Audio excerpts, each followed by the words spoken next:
അപ്പൊ 2 ദിവസമായി നമ്മള് കണ്ടിട്ടില്ലേ? ഇന്നലെയും മിഞ്ഞാന്നൊന്നും ഇങ്ങനെ വീഡിയോ ഇടാക്കല്ല 2 ദിവസം ഒന്നും നമ്മള് വീഡിയോ ഇടാക്കല്ല. ഒരു ദിവസമൊക്കെ പഴക്കല്ലാതെ. അപ്പൊ എല്ലാരും കുറച്ചൊക്കെ ആൾക്കാർ നമ്മൾ വാട്സപ്പിലും കോളേജിൽ വരെ തുടങ്ങി. ഇനി അമ്മയ്ക്ക് എന്തെങ്കിലും ഏറെ ഉണ്ടായോ, എന്താണ് സംഭവം? മറ്റേത് ഇടയ്ക്ക് നമ്മളൊരു ഷോർട്ട് വീഡിയോ ഒക്കെ ഇടലുണ്ട് ഉച്ചയ്ക്കുള്ള. ഇതൊക്കെ ഒന്നും ഇല്ലാത്തൊരു അവസ്ഥയായിരുന്നു.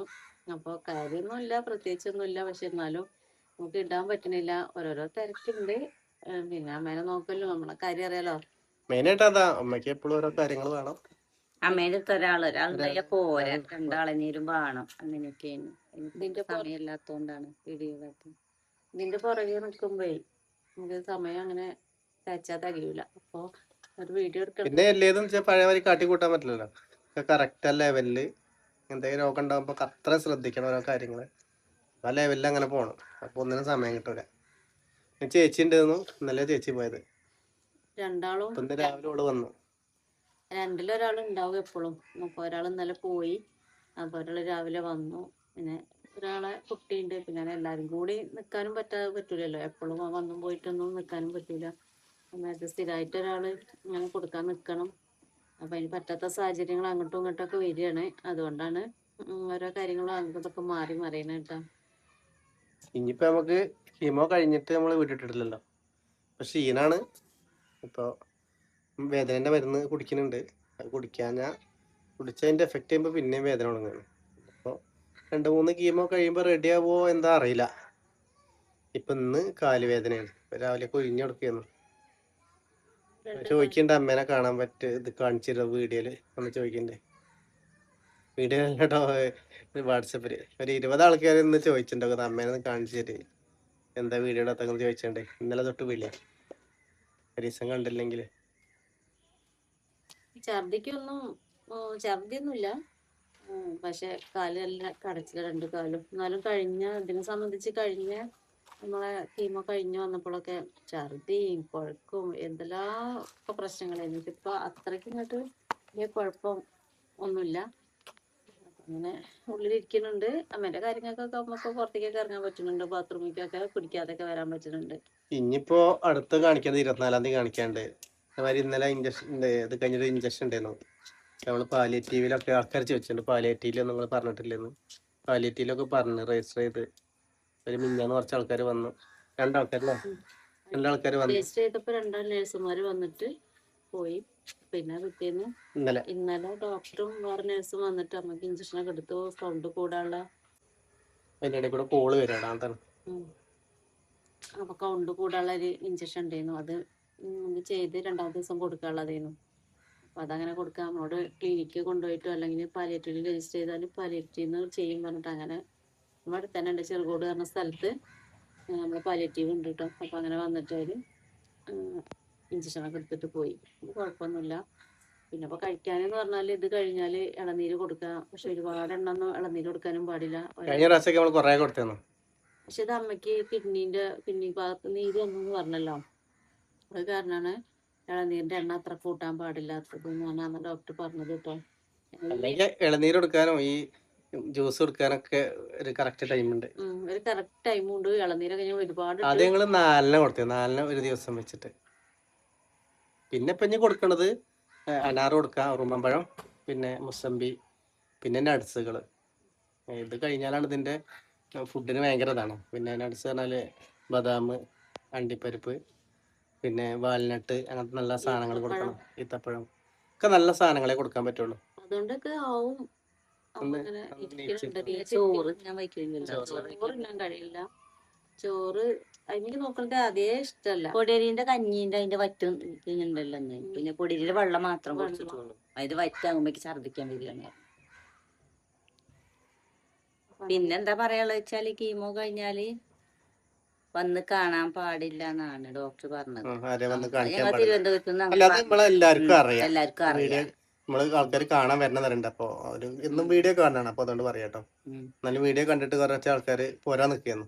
അപ്പൊ വീഡിയോ കണ്ടിട്ട് നമ്മള് പറ്റൂല പറഞ്ഞപ്പോ ആരും വന്നിട്ടില്ല. കാണാൻ പറ്റില്ല. കീമോ കഴിഞ്ഞാൽ കാണാൻ പറ്റില്ല. പ്രതിരോധ ശേഷി കുറയാണ്. എങ്ങനെ പെട്ടെന്ന് പറയുമ്പോഴേ കഴിക്കും. അപ്പൊ അങ്ങനെ കാണാൻ പാടില്ല ഡോക്ടർ പറഞ്ഞു. പിന്നെ നമ്മള് RCC പറഞ്ഞല്ലോ. പിന്നെ ഇവിടുന്ന് ഡോക്ടർമാര് പറഞ്ഞു അങ്ങനെ കാണാൻ ആർക്കും കാണിച്ചു കൊടുക്കരുത്, വാതിൽ ഞങ്ങളെ അടക്കണം. പിന്നെ ഫുഡ് കൊണ്ട് കൊടുക്കണമെങ്കിലും ഒരാൾ മാത്രം അങ്ങനെ മാസ്ക് ഇട്ടാണ്ടും സാനിറ്റൈസറിനെ കൊണ്ട് കൈ കഴുകിയിട്ടും അങ്ങനെയൊക്കെ ആണ് ഫുഡ് തന്നെ കൊണ്ട് കൊടുക്കാൻ പറ്റുള്ളൂ. അങ്ങനെ ഡോക്ടർ പറഞ്ഞു. ഞങ്ങൾ തന്നെ ഞങ്ങൾക്കാരും വരുന്നതിനും കൂടുതൽ കാണുന്നതിനും കുഴപ്പമുണ്ടായിട്ടല്ല. പക്ഷെ അമ്മയ്ക്ക് ഇങ്ങനെ ഇൻഫെക്ഷൻ വരും, അതിനെ കൊണ്ടാണ് ഇങ്ങനെ പറയുന്നത്. എന്നാലും ഒരാൾ വന്നാൽ എന്തെങ്കിലും വല്ല പനി ജലദോഷമൊക്കെ ഉണ്ടെങ്കിൽ പടർന്നാൽ കുടുങ്ങിയില്ലേ, പിന്നെ അനുഭവിക്കാനോ ഒക്കെ നമ്മൾ തന്നെ ഉണ്ടാവുള്ളൂ. അത് ഈ വേദന കാണുന്നതേ, ഈ വേദന ആർക്കും കണ്ടിരിക്കാൻ കഴിയില്ല. കണ്ടിരിക്കാൻ പറ്റൂല. വേദന അത്രയും വേദന വന്ന നല്ല വേദനയാണ്. ഒരുവിധ ധൈര്യമുള്ളവരാണ് അതിന്റെ അടുത്ത് നിൽക്കുന്നേ ചെയ്യുള്ളൂ. അല്ലാത്തവരൊന്നും ഇങ്ങനെ നിൽക്കണില്ലല്ലോ അടുത്ത് വേദന വരുമ്പോ. ഇപ്പൊ കീമോ കഴിഞ്ഞ അന്നൊക്കെ കരയുന്ന രാത്രി വേദനിച്ചിട്ട്. അമ്മ അങ്ങനെ ഒന്നും കാട്ടൂലല്ലോ, എല്ലാവർക്കും അറിയാലോ. അമ്മ എത്ര സുഖമില്ലെങ്കിലും എല്ലാരും മുന്നിൽ ചിരിച്ച് ആ പുഞ്ചിരിയോടെ നിൽക്കുള്ളൂ. ഞങ്ങളെ മുന്നിലാണ് തന്നെ. നമ്മളെ ബുദ്ധിമുട്ട് നാളെ വിരുന്നേരം വന്നിട്ട് വേദന ഉണ്ട്, അപ്പോൾ ഓലെ കരയിപ്പിക്കേണ്ട ബുദ്ധിമുട്ടിക്കേണ്ട ചെയ്തിട്ട് അമ്മ വേദന സഹിച്ചു നിന്നു. അത് കഴിഞ്ഞിട്ടാണ് ആ കരച്ചിൽ തുടങ്ങിയത് അല്ലേ. അത്ര ഇതെന്നു അങ്ങനെയൊക്കെയാണ്. ഇനിയിപ്പോൾ നമുക്ക് ചെക്കപ്പിന് ചിലപ്പോൾ 20 ദിവസം കൂടുമ്പോഴാണ് കീമോ പറഞ്ഞത്. ഇനിയിപ്പോൾ അടുത്ത കീമോ 2 ആഴ്ച കൂടി കഴിഞ്ഞിട്ടാണ്. ഇനിയിപ്പോൾ അത് ഫുള്ള് കഴിഞ്ഞിട്ട് നമുക്ക് ചെക്കപ്പിന് RCC തന്നെ പോകേണ്ടി വരും.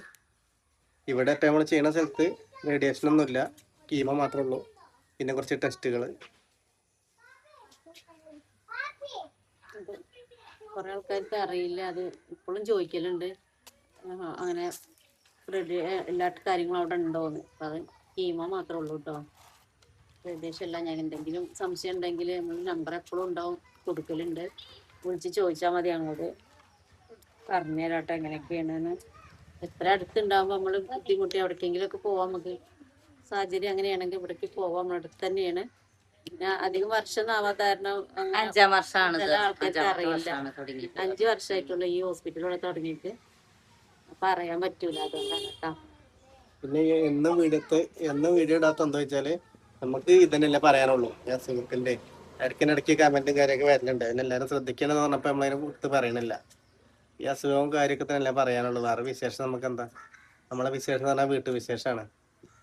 അപ്പൊ ഞാനൊക്കെ ശരിക്കും പുറത്തിറങ്ങിയാണ് ശരി, നമ്മള് അതിന്റെ സമയവും അതിന്റെ വയസ്സൊക്കെ കഴിഞ്ഞില്ലേ, അങ്ങനത്തേനുള്ള പിന്നെ വീട്ടിൽ പുറത്തേക്ക് ഇറങ്ങാനും പറ്റൂലേ, പുറത്തൊന്നും അവിടെ ഇവിടെയും പോയിരുന്നിട്ടൊന്നും ഇങ്ങോട്ട് കയറി വരാനും പറ്റൂല. അങ്ങനെയുണ്ട്. ഞാൻ അത്യാവശ്യത്തിന് മാത്രമേ ഞങ്ങളന്ന് പുറത്തേക്ക് പോവുള്ളൂ, വീട്ടിനുള്ളിലേക്ക് അങ്ങനെ കയറി വരാൻ പറ്റില്ല. പിന്നെ അമ്മേനായിട്ട് തന്നെ ഉള്ള ഒരു ഇത് കുറേ വിട്ടാണ്. ഞങ്ങളൊന്നും അങ്ങനെ ആവശ്യമില്ലാത്ത റൂമിലേക്ക് കയറി പോവേ ഇരുന്ന് വർത്താനം പറയേ ഒന്നുമില്ല. അവിടുന്ന് എന്തെങ്കിലും ഇങ്ങോട്ട് വിളിച്ചറിയും, ഇവിടുന്ന് എന്തെങ്കിലും അങ്ങോട്ട് പറയും, അങ്ങനെയൊക്കെ ഉള്ളൂ. ഇപ്പൊ അമ്മേന്റെ റൂം പറഞ്ഞാൽ നമ്മളവിടെ അപ്പുറത്ത് ജനൽ തുറന്നിട്ടിട്ടുണ്ട്. എന്നിട്ട് ഇപ്പുറത്ത് കൂടെ അങ്ങനെ അതാണ് കേട്ടോ ആൾക്കാർ വീഡിയോയിൽ പറഞ്ഞ കാണിച്ചു തരാം. അപ്പൊ ഒന്നും കാണിച്ചു തരില്ല, 4 ദിവസം കഴിയട്ടെ പുറത്തേക്ക് ഇറങ്ങൂല. അപ്പൊ ആ റൂം നമ്മൾ അടച്ചിട്ട് പറഞ്ഞാല് കുറച്ച് നേരം തുറന്നു വെച്ചാണ് നമുക്ക് കേൾക്കാൻ അതിനൊക്കെ. അല്ല എപ്പോഴും നമ്മളിങ്ങനെ പോയി വന്ന് നിൽക്കും, അതല്ല കാണിച്ചു തരാത്ത. എന്നാലും വീഡിയോ എടുക്കുന്നൊക്കെ പറയുന്നുണ്ടായിരുന്നു നേരത്തെ. പറയുന്നുണ്ട്, വീഡിയോ എടുത്തോളി പറഞ്ഞോളി പറയുന്നുണ്ട്. അമ്മേന്റെ കാര്യങ്ങളെ കുറിച്ച് പറയാനാ പറയുന്നത്. അപ്പൊ കുറെ നേരത്തെ പറയുന്നുണ്ട്. പിന്നെ എല്ലാരും ഓരോരോ എന്താ പറയാ പ്രശ്നങ്ങളായിട്ട് ഇങ്ങനെ നീങ്ങി. അപ്പൊ അതുകൊണ്ട് നേരം വൈകി. ഇന്നും വൈകുന്നേരം 5 മണി കഴിഞ്ഞിട്ട് ഇപ്പൊ. ഇന്നും നമുക്ക് വീഡിയോ ഇല്ലാതാക്കാൻ പറ്റില്ല വിചാരിച്ചിട്ട് എടുത്തതാണ്. കാര്യമായിട്ട് മെയിൻ കാര്യങ്ങളൊക്കെ തമ്മിൽ പോണത്. നമുക്ക് വീഡിയോ എടുക്കാനേ പറ്റുമല്ലോ. എന്തെങ്കിലും വിശേഷമൊക്കെ ആയിട്ട് വരണ്ട്, അമ്മേന്റെ കാര്യം പറഞ്ഞിട്ടോ. ഇപ്പൊ അതാണല്ലോ, എന്തെങ്കിലും നമുക്ക് പറ്റണ വിശേഷം കാര്യങ്ങളൊക്കെ ആയിട്ട് വരണ്ട്. അപ്പൊ കൂടുതലൊന്നും പറയണ്ടല്ലേ, നാളത്തെ വിശേഷം നാളെ പറയാം. ബൈ.